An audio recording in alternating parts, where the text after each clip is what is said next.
All right. Jen Marley here. It is November 4th, 2023. We are at the Great March for Palestine in Washington, D.C. And with us we have Vijay Prasad. Vijay, would you like to introduce yourself? Yes, sure. I'm Vijay Prasad. I'm the director of Tricontinental Institute for Social Research, and I'm really happy to be here. Thank you, Vijay. So this is a really obvious question for most of us and our listeners, but in your own words, what brings you out here and why is it so important? Well, this is a catastrophe of the highest kind. 10,000 known deaths so far, perhaps many more, maybe double the number missing and injured. There are about half of them children, 7,000 children dead. This is an ongoing genocide in front of our eyes. If we are not going to stand up and say we don't want this to happen in our time, then what is the point of being alive? Right. Vijay, you have taught us a lot, through your work. You've helped the Red Nation develop our politics, and we are especially interested in your notion of what it means to become human again. And in this particular moment, can you speak a little bit to that and the massive global movements we're seeing around the world? Well, people don't want to live in a way where their dignity is compromised. What does it mean to be alive if you can't eat, if you can't get fresh water, if you can't study, if you can't, walk down a street that's clean, where you are feeling respected by other people? To be human is not just to be alive. To be human is to enjoy a certain kind of life, to have a full life. To be able to feel respected by other people is an enormous part of being human.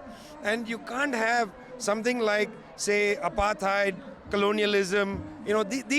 These social phenomena are the opposite of human. They diminish everybody's humanity, the colonizer and the colonized. The colonizer doesn't have a better humanity because they steal from the colonized. They are diminished, they are weaker, lesser, they are even, crueler, and that is hardly human. Right. So another thing I wanted to get at before we go is, this is historic, right? And what do you see happening in the future, right? What do you see happening post November 4th?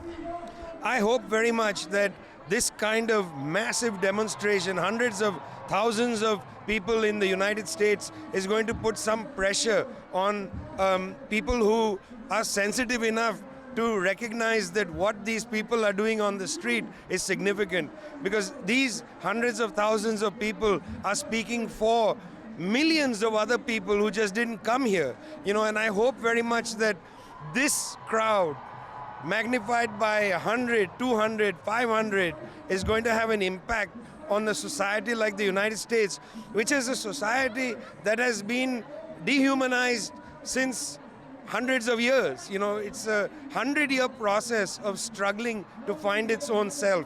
And maybe this will be one of those moments in history where people wake up and say, oh my God, look at my hands, there's blood on them. So lastly, Vijay, where can our listeners keep up with your work and follow you, and do you have anything more to add?